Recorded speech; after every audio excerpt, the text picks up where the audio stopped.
요한계시록 14장 8절부터 13절까지 보겠습니다. 8절부터 13절까지 제가 읽겠습니다. 마지막 절에서는 여러분이 같이 읽죠. 또 다른 천사가 뒤따르며 이르되 저 큰 도시 바벨론이 무너졌도다 무너졌도다. 이는 그녀가 모든 민족들로 하여금 자기의 음행으로 인한 진노의 포도즙을 마시게 하였기 때문이라 하더라. 셋째 천사가 그들을 뒤따르며 큰 음성으로 이르되 만일 누구든지 그 짐승과 그의 형상에게 경배하고 자기 이마 안에나 손 안에 그의 표를 받으면 바로 그 사람은 하나님의 진노의 포도즙 곧 그분의 경노의 잔에 섞인 것이 없이 부은 포도즙을 마시리라. 그가 거룩한 천사들 앞과 어린 양 앞에서 불과 유황으로 고통을 받으리니 그들의 고통의 연기가 영원 무궁토록 올라가는도다. 짐승과 그의 형상에게 경배하는 자들과 그의 이름의 표를 받는 자는 누구든지 낮이나 밤이나 안식을 얻지 못하는도다. 여기에 성도들의 인내가 있나니 곧 여기에 하나님의 명령들과 예수님의 믿음을 지키는 자들이 있느니라 하더라. 다 같이요. 또 내가 들으니 하늘로부터 한 음성이 나서 내게 이르시되 기록하라. 이제부터 주 안에서 죽은 자들은 복이 있도다 하시매 성령께서 이르시되 그러하다. 이것은 그들의 수고를 그치고 안식하게 하려 함이니 그들의 행위가 그들을 뒤따르리로다 하시더라. 아멘. 여러분이 그 6절에 다른 천사가 뒤따르며 이르되 그렇게 되어 있는 걸 볼 수 있고요. 또 9절에 셋째 천사가 그들을 뒤따르며 큰 음성으로 이르되 그런 표현을 볼 수가 있어요.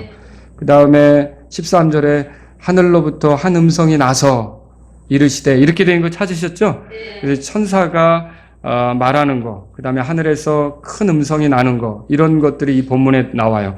그래서 오늘 제가 천사들의 선포와 하늘의 음성, 이런 제목으로 여러분에게 말씀을 드립니다. 6절부터 보면요, 사실 새 천사가 등장해요. 여러분 그 6절에 내가 보니 다른 천사가 하늘 한가운데로 날아가는데 영존하는 복음을 가졌다, 그렇게 돼 있는 거 보셨죠? 그 다음에 또 지금 봤지만 8절에 다른 천사, 그러니까 이 8절에 나오는 천사는 두 번째 천사예요. 그 다음에 9절에는요, 셋째 천사 이렇게 나오죠. 그러니까 세 천사가 사실 이 6절부터 13절까지 등장하는 거예요. 그래서 세 천사가 등장하고요. 여러분 지난주에 보셨지만 첫 번째 나타난 천사는 무엇을 선포했습니까? 영존하는 복음을 선포했어요. 기억나시죠?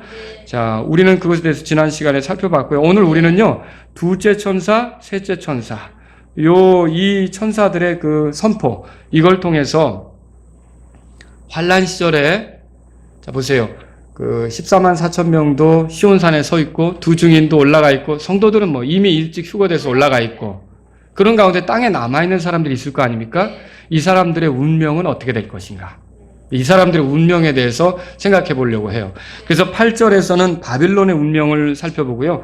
9절에서 11절까지는 짐승의 표를 받은 자의 운명. 그 다음에 12절에서 13절에서는 성도들의 운명. 여러분 환란 시절에도 성도들이 있습니까? 네. 있죠. 14만 4천 명을 통해서 복음을 들은 사람들. 그리고 또 지금 천사가 선포하지만 이 영존하는 복음을 듣고 뒤늦게 회개하는 사람도 성도가 될 수가 있겠죠. 성도들이 있습니다. 그래서 이 세 부류의 운명에 대해서 우리가 말씀을 통해 살펴보기를 원합니다. 첫 번째는 바빌론의 운명이죠. 자, 둘째 천사가 바빌론의 멸망에 관해서 선포했어요. 그러니까 바빌론의 운명은 어떻게 되는 겁니까? 멸망하는 거죠. 자, 한번 8절 읽어볼까요? 다 같이 읽겠습니다. 시작. 저 큰 도시 바벨론이 무너졌도다 무너졌도다. 이는 그녀가 모든 민족들로 하여금 자기의 음행으로 인한 진노의 포도즙을 마시게 하였기 때문이라 하더라. 자, 근데 여기서 이제 그 바벨론이 등장하는데 바벨론이 뭐냐? 이건 또 궁금한 문제가 돼요. 근데 신천지는 이 바벨론을 뭐라 하면 오늘날의 기성교회로 표현하고 있어요. 아니죠.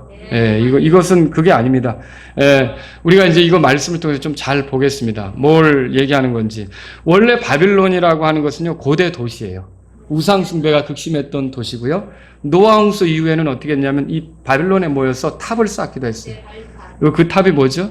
바벨탑이죠. 근데 이 탑의 성격은 뭐냐면 하나님을 향해서 나아가는 탑이 아니라 그들의 이름을 내면서 하나님께 도전하는 탑이에요. 그러니까 하나님에게 저항하고 하나님에게 대적하는, 뭐 물로 심판을 해봐야 우리가 높이 탑을 쌓으면 벗어날 수 있다고 이렇게 표현하는 것처럼 탑을 쌓아서 자기들을 과시하는 그런 일을 했단 말이죠. 근데 하나님께서 그들의 도모를 기쁘게 여기지 않았어요. 그래서 생긴 게 뭡니까? 이게 말이 그때 달라지게 된 거예요. 그때 그 탑만 안 쌓았으면 영어 안 배워도 되는데, 일본어 안 배워도 되고, 그죠?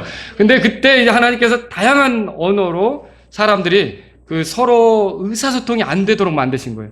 그래서 자기들끼리 말 통하는 사람끼리 이제 끼리끼리 이렇게 흩어지게 된 거죠. 근데 그렇게 흩어지면서 바벨론으로부터 가져간 게 뭐냐면 하나님을 대적하는 우상 숭배를 가져가게 된 거예요. 그래서 그러면서 전 세계에 지금 하나님을 대적하는 이런 다양한 종교들이 생기고 발전하고 뭐 이런 식으로 이제 지금 가고 있는 겁니다. 근데 이 바벨론을 생각해 보시면 좋습니다. 바로 지금 여기 계시록에 나타난 그 바벨론도 뭐냐면요. 그때 그렇게 탑을 쌓으면서 하나님에게 대적을 한 것처럼 사람의 세력을 규합해서 사람의 힘을 규합해서 하나님을 대적하는 아주 드러내놓고 대적하는 그런 조직이라고 생각하면 돼요. 근데 이 조직은 크게 정치적입니다. 왜 정치적이냐면 이 조직은 적그리스도의 통치를 받아들이기 때문에 그래요. 그리고 이 조직은 종교적이기도 합니다. 왜 이 조직이 종교적이냐면 거짓 대언자의 선동을 받아서 적그리스도, 그러니까 짐승이죠. 이 짐승의 형상을 만들어 거기에 경배하기 때문에, 적그리스도에게 경배하기 때문에 이게 종교적인 거예요. 또 이 조직은 경제적입니다. 왜 경제적이냐면 이 짐승의 표를 받은 사람들끼리 물물교환을 하면서 살아갈 수 있는 그런 경제 시스템을 갖기 때문에 이게 경제적인 거죠. 그래서 이렇게 정치적이고 종교적이고 또 경제적으로 이렇게 하나를 이끈, 그래서 마지막 시대에 하나님을 대적하여 서는 그런 거대한 조직을 뭐라 그러는 거예요? 그러니까 바벨론이라고 한다. 이제 이게 두드러지게 드러나는 게 바로 환란 시절이란 말이죠. 모르겠어요. 지금은 이제 은밀하게 진행 중일 수도 있는데 이 환란 시절에는요, 적그리스도가 등장하면서 적그리스도를 중심으로 해서 거짓 대언자를 중심으로 해서 이렇게 크게 하나를 이루는 거대 조직 세력이라고 보면 됩니다. 근데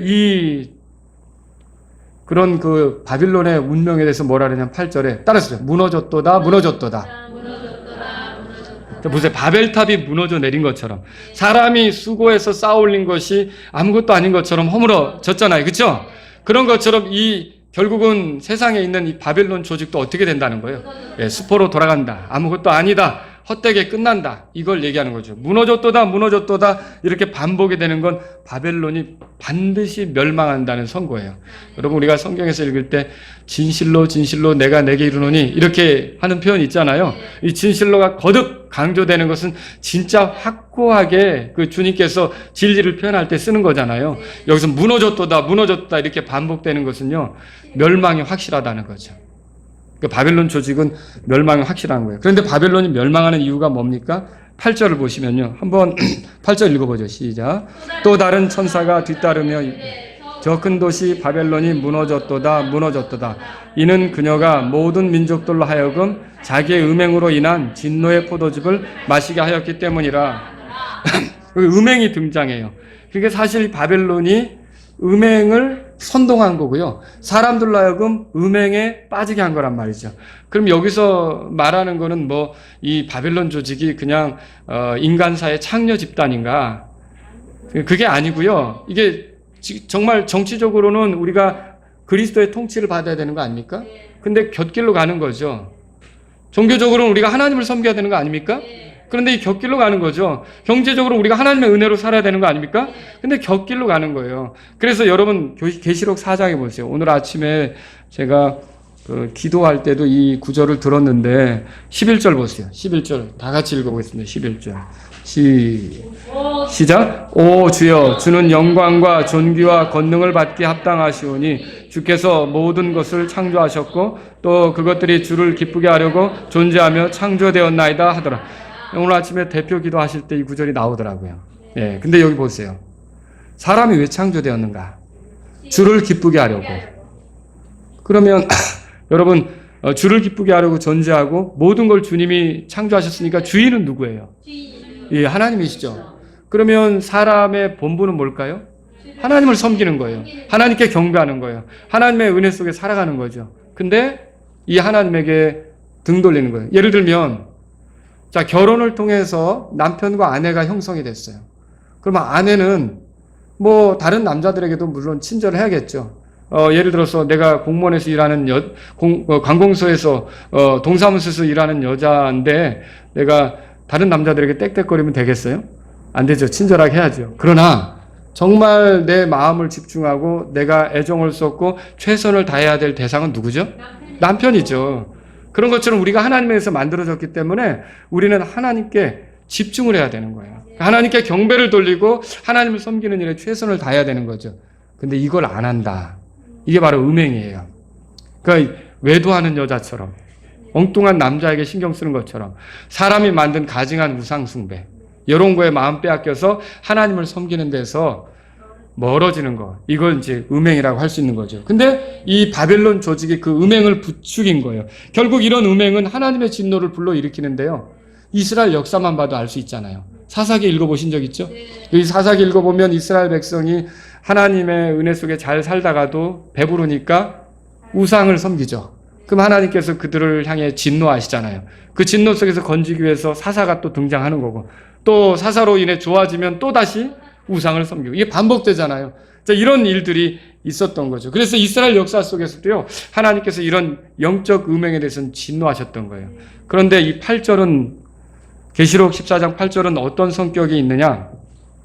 전주곡 같아요. 전주곡. 전주곡이 뭐죠? 우리 아까도 필그림 우리 형제님들이 찬양하려고 할 때 그냥 처음부터 요이 땅 하고 시작하는 건 아니잖아요. 그리고 뭐죠? 피아노가 전주를 연주하죠. 그러면 우리가 자매님이 오늘 그 곡을 이렇게 연주하니까 오늘 여러분이 그 곡을 들을 때 오늘 예수 사랑하심을 나오겠구나라고 생각했어요? 아까 예수로 나의 구주 삼고 나올 줄로 생각했죠? 아니 왜 그렇죠? 왜 그 생각을 하죠? 전주를 들으면 무슨 곡이 나올 거구나를 대충 감잡잖아요. 그죠? 그런 것처럼 우리가 아까 그 예수로 나의 구주 삼고 이거 전주가 나오니까 그 곡을 노래할 거라는 생각을 했던 거죠. 그래서 이 8절이 전주곡이라는 건 이런 언급이 있다는 건 앞으로 바벨론이 심판당하는 엄청난 모습이 있다는 거죠. 근데 그걸 잘 표현하는 게 어디냐면 요한계시록 17장, 18장입니다. 17장, 18장. 이제 우리가 나중에 차차 보게 될 거예요. 그러면서 16장에 가보세요. 16장. 여기도 이제 전주곡에 해당하는 건데 19절. 자, 바벨론이 멸망한다고 이렇게 맹렬한 진노를 당하게 된다고 이렇게 말하죠. 19절 읽어보겠습니다. 시작. 그 큰 도시가 민족들의 도시들도 무너지며 또 큰 바벨론이 하나님 앞에 기억되어 그분께서 그녀에게 자신의 맹렬한 진노의 포도즙 잔을 주시니라. 그러니까 이 바벨론이 하나님의 맹렬한 진노를 겪게 될 것에 대해서 예고한 거죠. 그리고 그거는 이제 우리가 계시록을 공부해 가면서 17장, 18장에서 다루게 될 겁니다. 여러분, 사람이 아무리 하나님을 향하여 대적하더라도 그 대적하는 도모는 굳게 서지 못합니다. 반드시 하나님께서 그것을 허물어 버리시고 심판할 때가 있다는 거죠. 사람에게 필요한 거는 하나님에게 대적하고 등 돌리고 이렇게 사는 게 아니라 그분이 주신 삶이기 때문에 겸손하게 그분께로 향하는 거, 그리고 그분을 경배하는 거, 그분을 섬기는 거, 이것이 사람의 본분이라는 걸 믿으셔야 합니다. 네, 전도서 12장 가보세요. 전도서 12장 보면 말씀에 써 있어요. 사람의 의무가 뭐냐 이렇게 표현하잖아요. 자, 13절 12장 13절 같이 보겠습니다. 13절 다 같이 읽겠습니다. 시작. 우리가 전체 일의 결론을 들을지니 하나님을 두려워하고 그분의 명령들을 지킬지어다. 이것이 사람의 온전한 의무이니라. 이게 사람의 온전한 의무. 이렇게 안 하면요 뒤에 심판이 있죠. 14절도 읽어볼까요? 시작. 하나님께서 모든 은밀한 일과 더불어 선한 일이든 악한 일이든 모든 일을 심판하시리라. 그래서 이 8절, 요한계시록 14장 8절을 통해서 이렇게 하나님을 대적하여 일어난 거대한 조직 바빌론이 어떻게 된다고요? 무너진다, 심판받는다. 그들의 운명이 이렇게 된다라고 표현하고 있다는 거죠. 두 번째는요, 9절에서부터 살펴보려고 하는데 짐승의 표를 받은 자들의 운명입니다. 자, 우리 9절 가보죠. 요한계시록 14장 9절, 10절 같이 한번 읽겠습니다. 시작. 셋째 천사가 그들을 뒤따르며 큰 음성으로 이르되 만일 누구든지 그 짐승과 그의 형상에게 경배하고 자기 이마 안에나 손 안에 그의 표를 받으면 바로 그 사람은 하나님의 진노의 포도즙 곧 그분의 경노의 잔에 섞인 것이 없이 부은 포도즙을 마시리라. 그가 거룩한 천사들 앞과 어린 양 앞에서 불과 유황으로 고통을 받으리니. 이 짐승의 표를 받는다는 건 뭡니까? 이 짐승의 표를 받는 사람은요, 짐승을 따르기로 한 거예요. 그 짐승을 따르기로 했기 때문에 짐승에게 경배도 하는 거죠. 여러분과 저는 누구 따라요? 예수님 따르죠? 우리 경배 누구에게 드리는 거예요? 예수님을 높이는 거죠. 그것을 통해 하나님을 높이는 거죠. 우리는 주님을 따르기로 했기 때문에 주님께 경배하는 거예요. 근데 이 짐승의 표를 받은 사람들은 바로 짐승을 따르기로 했기 때문에 여기 보면 짐승을 경배하는 거예요. 9절에 누구든지 그 짐승과 그의 형상에게 경배하고 그렇게 돼 있죠. 짐승에게 경배한다라고 하는 거죠. 그러니까 영존하는 복음을 받아들인 거예요? 안 받아들인 거죠. 영존하는 복음은 어떤 거였어요? 하나님의 심판이 있다는 거였죠. 하나님을 경배하라는 거였죠. 7절에 그런 내용들이 나오잖아요. 그렇죠? 창조주를 경배하라. 그분께 영광을 돌리라. 이런 거였잖아요. 그걸 받아들인 겁니까? 안 받아들인 거죠. 만일 그걸 받아들인다면 어떻게 할까요? 짐승을 향하는 게 아니라 오는 세상의 왕이신 그리스도께 향하고 그리스도를 통해 하나님을 높이려고 하겠죠. 근데 이들에게는 그런 게 없는 겁니다. 그래서 예수 그리스도를 거부하기로 확고히 결정한 게 짐승의 표를 받는 거예요. 아시겠죠? 이거 언제 나타나는 거예요, 이거? 환란 시절에 나타나는 거죠. 예, 환란 시절에 나타나는 거예요. 그래서 적그리스도를 받아들이기로 하고 그리스도를 거부하는 게 바로 이 짐승의 표를 받는 것과 같다는 거죠. 또 짐승의 표를 받은 사람은 뭐예요? 먹고 살기 위해서 적그리스도에게, 나쁜 표현인데, 빌붙는 거예요. 먹고 살기 위해서. 계시록 13장 가보세요. 13장에 보시면 17절에 같이 읽겠습니다. 시작. 그 표나 그 짐승의 이름이나 그의 이름의 수를 가진 자 외에는 아무도 사거나 팔지 못하더라 했어요. 환란 시절엔 짐승의 표를 받아야 경제 활동을 하게 되는 거예요. 그런데 이 경제 활동은 왜 필요할까요? 너무나 기근도 있고 살기 어렵잖아요. 그런 가운데서 먹고 살기 위해서는 이런 경제 활동이 필요하거든요. 근데 그렇게 하려면 짐승의 표를 받아야 되는 거예요. 그러니까 살기 위해서 그렇게 하는 거죠. 사실 짐승의 표를 받지 않는 사람들은 어떻게 될까요? 자급자족을 하든지 하나님께서 먹이셔야 되는 거예요. 아주 특별한 방법으로. 어려운 일이 되는 거죠. 자, 이렇게 살기 위해서 적그리스도에게 붙은 사람들, 짐승의 표를 받은 사람이다. 그렇게 말할 수 있는 거죠. 또 짐승의 표를 받은 사람은요, 오늘 본문에 보세요. 10절에 하나님의 진노의 포도즙, 곧 그분의 경노의 잔에 섞인 것이 없이 부은 잔을 마시게 된다. 그렇게 돼 있어요. 특히 여기서 섞인 것이 없이 부은 포도즙이라는 말을 잘 들으셔야 돼요. 부은 포도즙은 진노를 상징하기 위해서 포도즙이라고 표현했어요. 그러니까 포도즙을 마신다는 건 뭘 당한다는 거예요? 진노를 당한다는 거죠. 근데 여기서 이제 특이한 게 표현이 뭐냐면 섞인 것이 없어요. 이 표현을 잘 생각하셔야 돼요. 섞인 것이 없다. 그럼 섞인 것이 없다는 건 뭐예요? 여러분, 하나님은 경노 중에라도 긍휼하신 분이에요. 그렇게 믿으십니까? 네. 하나님은 심판 중에라도 불쌍히 여기시는 분이세요. 그렇게 믿으십니까? 네. 그런데 지금 이 경노 중에는 섞인 것이 없어요. 섞인 것이 없다는 말은 은혜고 긍휼이고 호의고 친절이고 일절 섞인 것이 없이 강력한 진노가 쏟아지는 거죠. 이게 얼마나 이게 무서운 거냐는 거예요. 그래서 지금 이 진노의 포도즙을 이들이 짐승의 표를 받은 사람들이 받게 된다, 당하게 된다, 이렇게 보는 거죠. 또 짐승의 표를 받은 사람은 결국 어떻게 되느냐? 몸에서 악취가 나고요, 헌대가 생겨요. 16장 가보세요. 16장 2절에. 자, 다 같이 읽겠습니다. 시작. 첫째 천사가 가서 자기 병을 땅에 쏟음에 짐승의 표를 가진 사람들과 그의 형상에게 경배한 자들에게 악취가 나며 몹시 아픈 헌대가 생기더라. 어떤 냄새가 날지는 모르겠어요. 근데 진짜 아주 심한 악취가 나는 거죠. 그리고 헌대가 생긴대요. 여러분, 구약성에 보면 고난으로 인해 헌대가 생겼던 사람이 있어요. 욥이죠. 의로운 욥. 근데 아마 욥보다 더 심한 그런 그 질병, 헌대, 악취, 이런 것들이 이 짐승의 표를 받은 사람들에게 나타나게 될 거라는 거죠. 잠깐 황홀하게 만들지만 사람을 폐인으로 만드는 게 있어요. 약물, 마약이죠. 그죠? 그런 것처럼 처음에 기분 좋아서 사람들이 잠깐 이렇게 어떤 황홀함에 빠지려고 그런 걸 할지는 모르지만 사람이 망가지잖아요. 완전히 이렇게 그 마약한 사람들 이렇게 수년 뒤의 사진을 비교해 보면 정말 뭐 미모고 뭐 이런 것도 다 사라지고 좀 끔찍하더라고요. 몰골이요. 근데 완전히 사람을 망치게 하는 거거든요. 그런 것처럼 이 짐승의 표는요, 환란 시절을 잠깐 유익을 주는 것 같지만 결국 그 사람에게서 악취가 나게 하고 심한 헌대가 생기게 하는 끔찍한 것이라는 것이죠. 이걸 받으면 되는 거예요. 그러니까 안 되는 거죠. 여러분들은 받겠어요? 아니죠.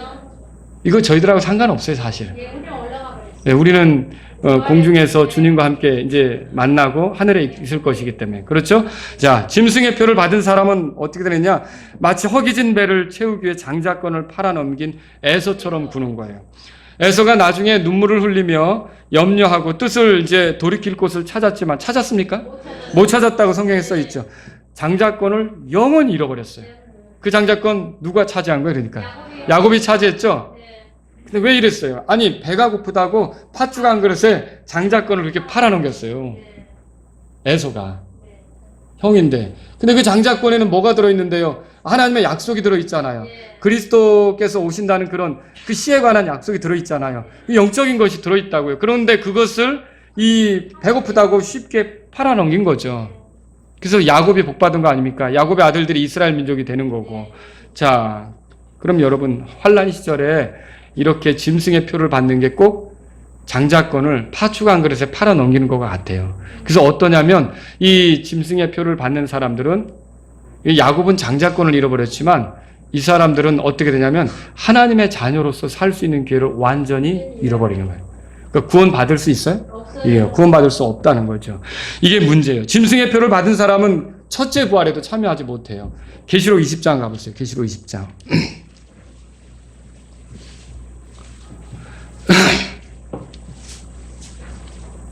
그 4절에 보시면 계시록 20장 4절 다 같이 읽어보겠습니다. 시작.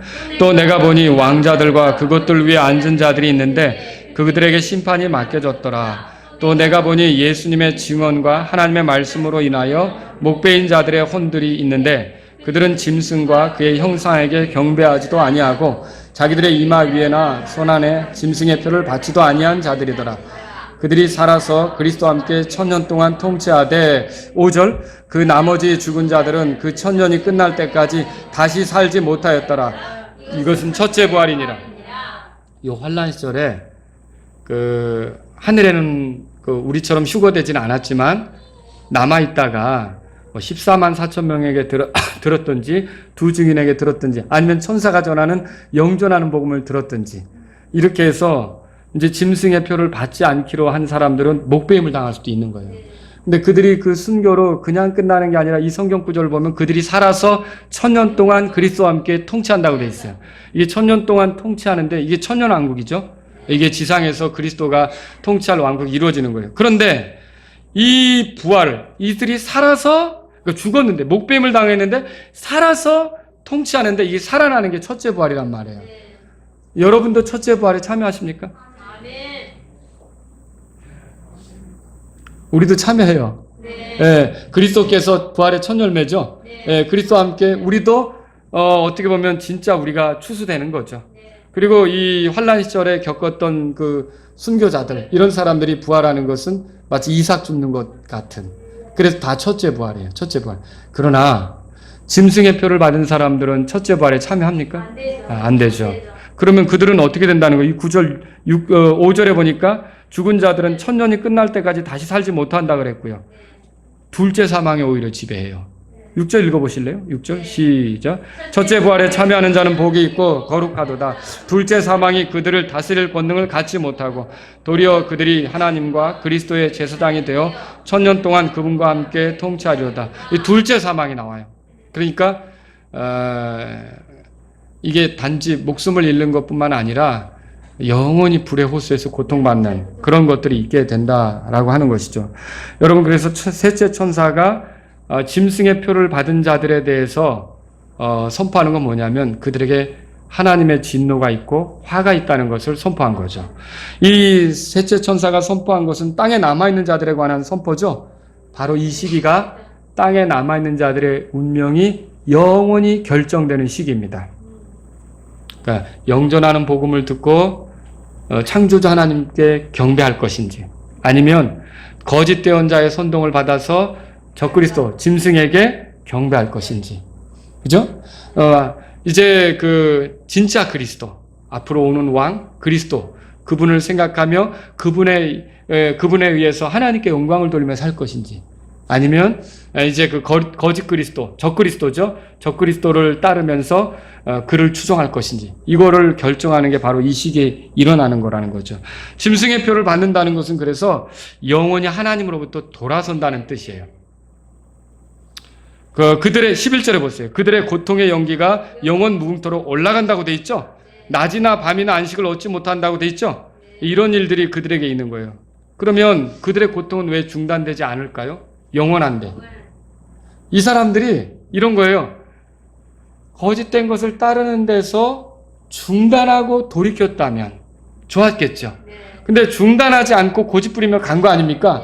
하나님께서는 그들에게 영원한, 그러니까 중단되지 않는 고통을 내리기로 하는 거죠. 이게 그들에게 내려질 심판이다라고 하는 겁니다. 짐승과 그의 형상에게 경배하는 자들, 그의 이름의 표를 받는 자들은 결국 거룩한 천사들 앞, 그 다음에 이 천사들과 어린 양 앞에서 불과 유황으로 고통을 받게 될 거라고 11절에 써 있었어요. 불과 유황이 나오죠? 불과 유황은 혹시 천국을 표현하는데 불과 유황이 넘치더라, 이런 거 읽어보신 적 있어요? 아니, 하늘나라 표현하는데 불과 유황이 안 나오는 거예요. 예를 들어서 그는 의롭기 때문에 불과 유황이 그의 뒤를 따르리로다, 뭐 이런 거 있어요? 이 불과 유황은 어떤 사람에게 쫓아갑니까?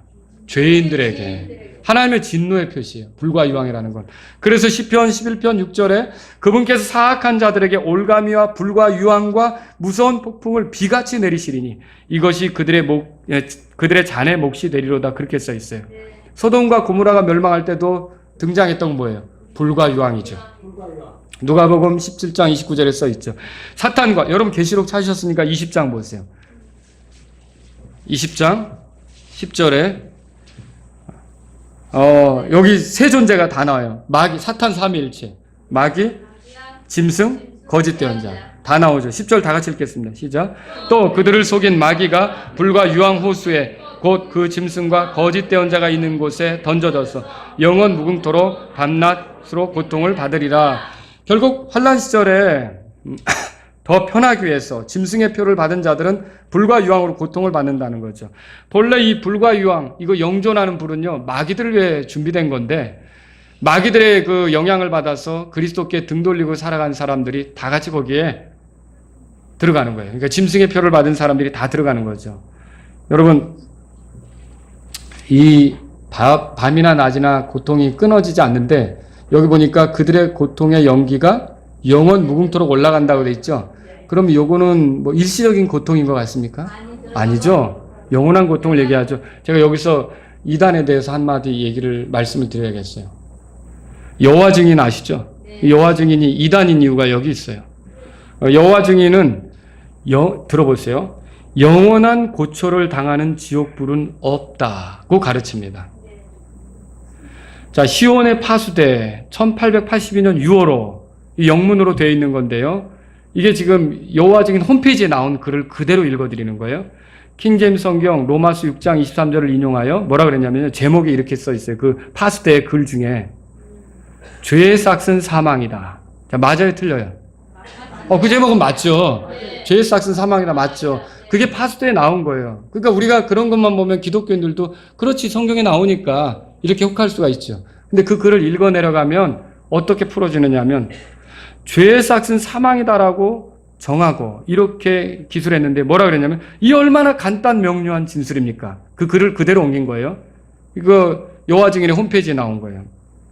하지만 성경을 하느님의 말씀이라고 믿는다는 수많은 사람들이 고집스럽게 이 명확한 진술을 거스린 채 죄의 싹이 영원한 고초를 겪는 삶이라고 믿고 또 성경을 그렇게 가르친다고 주장하니 얼마나 얼토당토 않은 일입니까? 이렇게 써 있어요. 그러면 죄의 싹은 사망이라는 말을 여호와 증인들은 뭘로 이해하는 거예요? 사망을? 죽는 걸로만 이해하는 거예요. 아시겠죠? 그러면 죽음에 대해서, 그러니까 사망이라는 거에 대해서 이 사람들이 올바로 알고 있는 거예요? 아니요.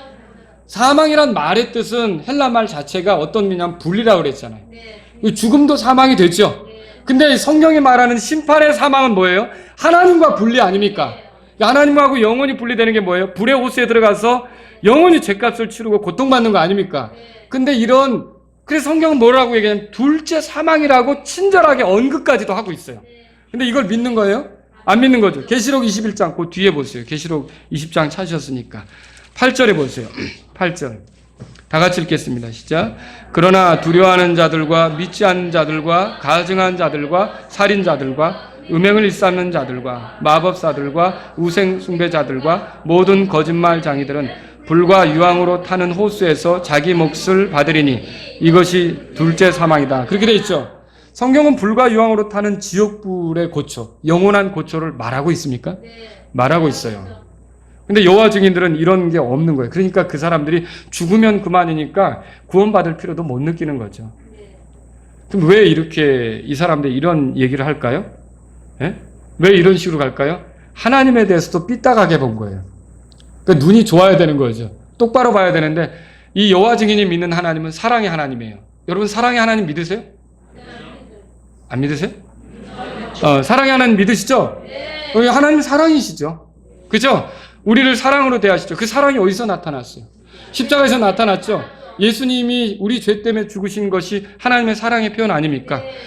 그것을 통해서 우리를 위해 예수님이 화해 헌물이 되심으로 하나님의 사랑이 명확하게 입증이 된 거잖아요. 하나님은 사랑의 하나님이세요. 맞죠? 그래서 하나님은 한 사람이라도 지옥에 들어가는 걸 원하십니까? 원치 않는다는 걸 영존하는 복음을 통해서도 보여줬잖아요. 이게 사람이 전할 사람이 없으니까 천사를 통해서도 전하는데 한 사람이라도 어떻게 해서든지 구원하려고. 그게 하나님의 사랑이시죠. 사랑의 하나님이시죠. 근데 문제는 뭐예요? 하나님은요, 사랑이시지만 끝까지 그분께 도전하고 그분의 말씀에 불순종하고 그분을 등지고 자기 멋대로 살아가고 죄악을 일삼고 하나님 주신 삶의 기회를 자기 육신의 만족만을 위해서 허비하면서 하나님 만날 준비를 하나도 하지 않는 그런 죄인에 대해서 그냥 천국으로 데려가십니까? 아니죠. 그들은 어떻게 한다는 거예요? 하나님이 심판하신다는 거죠. 이 하나님은 공의의 하나님도 되시는 거예요. 하나님은 심판하신 하나님도 되시는 거죠. 근데 여호와 증인들은 이런 걸 한쪽으로만 생각하니까 사랑이 많으신 하나님께서 어떻게 사람을 영원한 고초 속에 던져 넣느냐. 이게 하나님이 던져 넣으시려고 던져 넣는 게 아니라 사람들이 그 구원의 기회를 박차니까 마귀들을 위해 예비된 곳에 결국은 따라 들어가는 거 아닙니까? 하나님은 심판하시는 분이시라는 거죠. 공정하게 심판하시는 분이라는 거죠. 그래서 저와 여러분들이 이런 이단들의 교리에 현혹돼서는 안 되는 거죠. 만약에 하나님께서 그냥 죽으면 끝난다. 그럼 글쎄요, 죽으면 끝난다 그러면 그냥 빨리 죽는 게 속편할 수도 있는 것처럼 그렇게 생각할 수도 있을 거 아닙니까? 근데 자살하는 사람들이 잘 모르는 게 뭐예요? 죽은 뒤에 심판이 있다는 거. 한 번 죽는 것은 사람에게 정해진 것이요. 이것들 뒤에는 심판이 있나니. 그리고 심판은 영원한 거 아닙니까? 지금 성경 읽어보니까 고통의 연기가 영원 무궁토록 올라간다고 되어 있잖아요. 그래서 영원한 고통을 알지 못하니까 엉뚱하게 가는 거라는 거죠. 자, 지금 바빌론의 운명에 대해서 얘기했어요. 짐승의 표를 받은 자들의 운명에 대해서 얘기했어요. 이제 성도들의 운명에 대해서 말씀드릴게요. 13절 보세요. 12절 보세요. 12절. 계시록 14장. 자, 12절 한번 다 같이 한 목소리로 읽겠습니다. 시작. 여기에 성도들의 인내가 있나니 곧 여기에 하나님의 명령들과 예수님의 믿음을 지키는 자들이 있느니라 하더라. 자, 여기 성도들은 환난 시절의 성도예요. 하나님의 명령과 믿음을 지킨다고 되어 있어요. 이제 우리가 명령을 지키는 것은 사랑의 표현이죠. 그죠? 내 명령을 가지고 지키는 자라야 나를 사랑한다. 그럼 이들도 누구를 사랑하게 됐을까요? 예수님을 사랑하게 된 거죠. 하나님을 사랑하게 된 거고요. 그래서 결국 또 어떤 분들은 이 구절을 가지고 봐라, 이 시절에는 행위로 구원받는다 이렇게 얘기하는데 그렇지 않습니다. 알겠죠? 이 성도들은요, 명령을 지키고 예수님의 믿음을 지키는 이런 그 열매로 이런 모습을 보여주고 있는 거죠. 실상은 이들의 구원은 하나님의 은혜로 되어지는 거죠. 여러분 그렇게 우리가 보는 겁니다. 13절에 보세요. 하늘에서 한 음성이 나서 이렇게 말했습니다. 13절 읽겠습니다. 시작. 또 내가 들으니 하늘로부터 한 음성이 나서 내게 이르시되 기록하라. 이제부터 주 안에서 죽은 자들은 복이 있도다 하시매. 예, 여러분 여기까지만 보겠습니다. 주 안에서 죽은 자들은 복이 있다고 그랬어요. 이거 믿으세요? 이게 시대를 막론하고 주님 안에서 죽은 자들은 복이 있습니다. 그리스도 안에 있으면 새로운 피조물이죠. 새로운 피조물로서 살다가 죽은 사람은 나중에 어디로 갑니까? 낙원으로 가죠. 여러분 그 주 안에서 죽는 게 왜 복이에요? 죽으면 누구 만나는 거예요? 예, 예수님 만나니까 실제로 그분 만나는 거예요. 여러분이 그러니까 우리 마라나타 침례교회도 사랑하는 성도님들을 몇 분 보내드렸는데 이제 먼저 만나신 거죠. 그분들은 누구를 만난 거예요? 예수님만. 그래서 주 안에서 죽는 자들은 어떻다고요? 복이 있다 이거죠. 그리고 그분들은 다 믿음을 가지고 돌아가신 분들은 복 있는 분들이에요. 복 있는 분들이죠. 근데 이 본문에서 말하는 주 안에서 죽은 자들은 특별히 환난 시절에 주님에 대한 믿음으로 죽은 자들을 말해요. 왜 그러냐면요. 여기 보니까 이제부터라는 말이 있어요. 찾으셨습니까? 이제부터 주 안에서 죽은 자들이 복이 있도다. 그럼 이 환난 시절에 죽은 자들은 왜 그렇게 복이 있을까요? 적그리스도에게 동조하지 않고 적그리스도에게 경배하지 않고 자기 믿음을 지킨 건데 인내한 건데 이들은 왜 복이 있을까요? 이러다 이들이 목배임 당할 수도 있죠. 그래서 죽는 거 아닙니까? 그러면 아까 계시록 20장에 찾아봤죠. 여러분 짐승의 표를 받지 않고 적그리스도에게 경배하지 않고 목배임을 당한 사람들이 살아서 그리스도와 함께 천년 동안 통치한다. 그러니까 복이 있는 거죠. 주님과 함께 다스리니까 복이 있는 거죠. 아시겠죠? 근데 이거를 성령께서 아주 그렇다라는 뜻으로 여기 13절 후반부에 이렇게 돼 있어요. 성령께서 이르시되 그러하다. 진짜 그렇다 이거죠. 진짜 복이 있다. 주 안에서 죽은 자들은. 그래서 이것은 그들이 여기 보세요. 그들의 수고를 그치고 안식하게 하려 함이니. 이건 지금도 적용되는 건데요. 물론 그때의 얘기예요. 근데 지금도 주 안에서 죽은 자들은 그동안 수고했던 것을 그치고 안식하는 거예요. 그러니까 여러분이 진짜 쉴 때가 올 거예요. 이제 다음 주에 우리 박종원 형제님 이제 한 주간 쉬는데 그거보다 더 편하게 쉴 이제 그런 때가 올 거예요, 나중에. 예. 근데 여러분 이제 우리가 이 세상에 살아가면서 아무리 쉰다 그래도 또 이상한 생각들이 찾아오고 사건이 터지고 그러지 않습니까? 근데 주 안에서 죽은 자들은 모든 일을 그치고 진짜로 쉬는 거예요. 진짜로 쉬는 거예요. 그리고요, 여기 보면 그들의 행위가 그들을 뒤따른다. 그렇게 돼 있어요. 이거 왜 이 말 나왔을까요?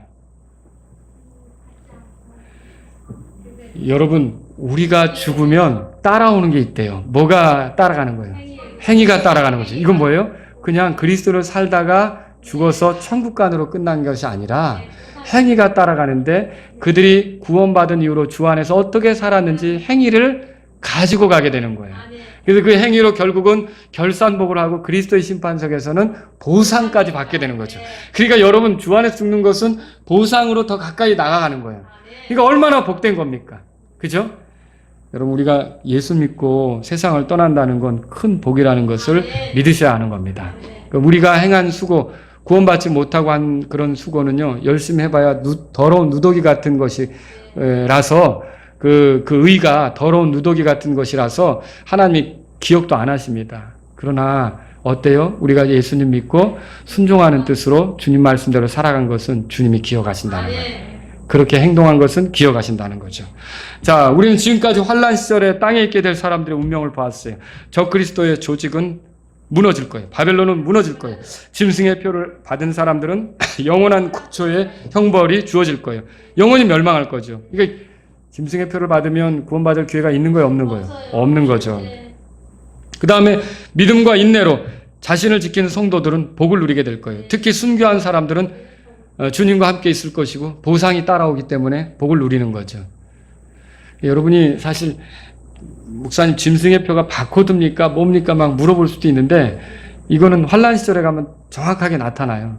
뭐 지금 그런 거 비슷한 것이 있다곤 하지만 사실 그리스도인들은 이게 큰 상관이 없는 거죠. 그러니까 여러분들이 뭐 남은 자들의 문제가 되겠죠. 그렇죠? 그러니까 내가 받아야 되나 말아야 되나 지금 고민할 필요는 없는 거예요, 지금. 알겠죠? 우리는 다 예수님 믿고 사는 거니까. 아시겠죠? 자, 그런데 오늘 이 말씀이 우리에게 뭔가를 주고 있습니다. 교훈적으로. 그게 뭐냐면 첫 번째는요. 잠깐의 편리를 위해 영원한 것들을 잃어버리지 말라는 거죠. 놓치지 말라는 거죠. 돈벌이가 짭짤해서 하나님께 경배하는 것으로부터 멀어지면 안 되는 것입니다. 사람들에게 인정받는 것이 재미있어도 우리가 복음 전하는 일에서부터 멀어지면 안 되는 것입니다. 그리고 뭔가 내 집을 세우고 조직을 세우고 회사를 세우고 이런 것들이 잘 되는 것 같아도 여러분이 교회 세우는데 등한히 하시면 안 되는 겁니다. 여러분과 제가 관심을 가져야 될 것은 잠깐의 편리가 아니라 영원한 것들이에요. 영원히 주님께서 주실 것들에 큰 관심을 가지실 수 있기를 주의 이름으로 바랍니다. 또 여러분 멸망할 땅에 애착을 두느라 세워질 왕국에서의 영광을 잃어버리지 않도록 하십시오. 무너져 내릴 바벨론과 같은 세상 왕국을 먼저 생각하기보다는 하나님의 왕국과 그분의 일을 먼저 구하십시오. 이게 주님의 말씀입니다.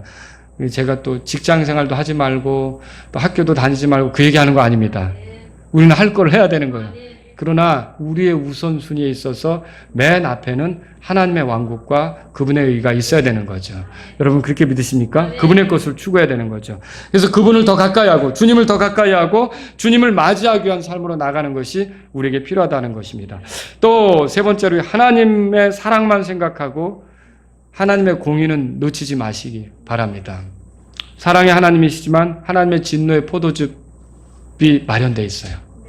그러니까 하나님께 저항한 죄인들, 이런 죄인들은 하나님이 사랑이시니까 그냥 받아주십니까? 아니죠.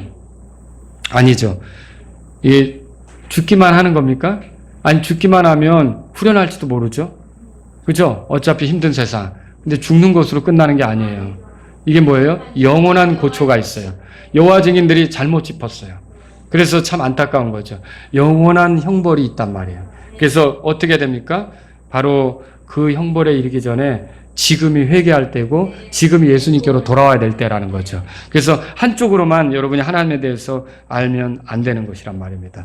또 네 번째로 먼 미래를 생각하느라 지금을 놓치지 마시기 바랍니다. 이제 환난 시절 그때처럼 지금도 주 안에서 죽는 자들은 복이 있다고 그랬어요. 그렇죠?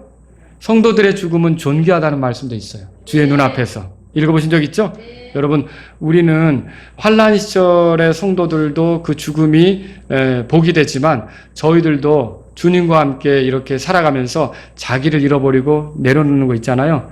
우리 행위가 뒤따르게 된다는 것을 아셔야 돼요. 그러면 우리는 어떻게 해서 죽는 삶을 살 수 있겠습니까? 어떻게 뭐 은장도 하나씩 가지고 다니십니까? 그거 얘기하는 게 아니에요. 정말로 우리가 주님을 위해 죽을 수 있는 것은 십자가에서 내가 그리스도와 함께 못 박혀있다는 믿음으로 이렇게 살아갈 때 정말로 내가 아닌 내 안에 그리스도께서 사시는 삶을 통해 내가 죽는 삶을 날마다 드러내며 살아갈 수가 있는 거죠. 저와 여러분들에게 필요한 것이 그것이고 그것에겐 반드시 영적인 복들이 따라오게 돼 있다는 것을 믿으시기 바랍니다. 다 같이 일어서시겠습니다.